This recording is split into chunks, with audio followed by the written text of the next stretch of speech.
So we stand here at what is popularly known as the Four Corners intersection in the Kapoho region of the island of Hawaii. And right here is what is popularly known as Green Mountain, or also officially known as Kapoho Crater, a prehistoric tuff cone on the Lower East Rift Zone. And as we stand on these flows here, these are lava flows from the 2018 eruption that so seriously affected the Lower East Rift Zone. And this area specifically was fed by the lava channel from Fissure 8. The flows in this area are a combination of a'a, pohoihoi, and a lot of transitional textures. A'a and pohoihoi are kind of end members in terms of the viscosities of lava. And so we see a lot of transitional things in between, and we even see some things that are a little bit off the spectrum to an extent. These toothpaste lavas, which have had a lot of their gas squeezed out of them and are extremely dense and extremely sharp. We also see some large ridges out here in the background out on the lava delta area. And a lot of that is material that was in the lava channels and was essentially conveyor belted down onto the coastal plain and stacked up into these large ridges out here. So it's an extremely diverse area in terms of the geology of the lava textures that we see here. I think it's mainly a result of just the dynamic topography in this area. The Fissure 8 channel started on a flatter area in the area of PGV, and it kind of dove off through the Halekamakina region with some steeper slopes. And then once it got down here near Kapoho Crater, and especially here out on the coastal plain, the slopes are much shallower. And so it kind of flattens out again. And when you have those variations in topography, that kind of lends the flow to changing its morphology ever so slightly. And with that lava channel, we also saw many overflows from that lava channel that produced shelly pohoihoi in the vicinity of the channel. So it's mainly a result of that topography, we believe, that we see such great diversity here. Not terribly likely, because by and large, this was an a'a eruption. And when a'a flows come down the side of our volcanoes, they generally have these open channels that feed the more distal flows. And those open channels, because they're so wide and so broad, they don't have as easy a time crusting over as more narrow pohoihoi channels. Mm-hmm. And so it would be in a more typical pohoihoi environment, such as the Pu'u'o'o flow field, where we would typically see a lot of lava tubes, and not so much in a lava field like this. As a general rule of thumb, the things that are going to affect the temperatures that might be encountered out here are things like the thickness of the flows, because the thicker it is, the more capacity it has to retain heat at depth. Additionally, time is an important mitigating factor. So the longer we get away from the eruption, the more time that heat could possibly escape. The more rainfall has fallen on this flow to cool it down. That does play a significant factor. But also things like density of the flows in a specific spot also play an important role. And that's so variable out here. In areas where it's thin a'a rubble stacked up, it might be pretty cool because there's a lot of pathways for the heat to escape and something like that. But in a really dense flow interior, if that's encountered, that still has the potential to have temperatures up to several hundred degrees centigrade for sure. It definitely plays a role, because this is all brand new topography, and your lava flow models are only as good as the topography that you're running them on. And HVO has done a LiDAR survey of this area using a helicopter-borne LiDAR instrument back in 2019. And as a result of that, we now have an updated digital elevation model of this area, which has been integrated into a new island-wide model, which allows us to more accurately forecast potential lava flow directions in this area in the future. The lava hazard zone maps are based on geologic mapping, which allows us to calculate recurrence intervals for lava flows in a given area. The essential calculation is that you count the number of flows in a different area, and you also know what the age of the oldest one is.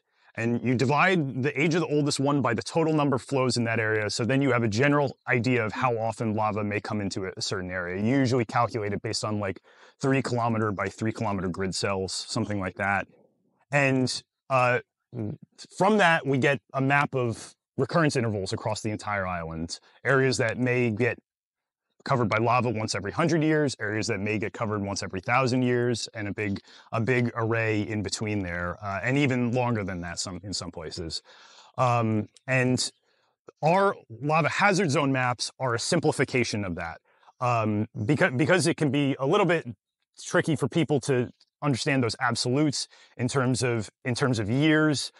We've simplified that into zones 1 through 9, but it's important to remember that those are not absolutes either. The boundaries between those zones are gradational. It's not a hard and fast line where it's zone 1 on this side, it's zone 3 on the other. It might look like that on the map, but there's a spectrum in there where areas in the middle are kind of in between. So it's important to remember that when looking at that data, that it's not set in stone, and that changes over time too, as the topography changes out here, as volcanic behavior changes. That data was last updated in the 1990s, and efforts are ongoing to hopefully update that again in the future. So shortly after the 2018 eruption, some colleagues of ours from the Ocean Exploration Trust did some submersible dives off the coast of the lava flow here. And what they saw at depth, several hundred meters down, was that most of the lava delta underneath the ocean is fine rubbly material. Some of it as coarse as the things that we're standing on here, but a lot of it fine sand. And that provides an ample sediment budget to supply those black sand beaches that we see along the coast here. As to how long they're going to stick around, I can just provide the example of the Kapoho Beach, which was formed by the 1955 eruption, and it's 2021 now, and it's still there today. It did shrink a little bit in the years after the eruption, but it is still there all these years later. The factors that affect the ability of those beaches to stick around are things like ocean currents, also the sediment budget.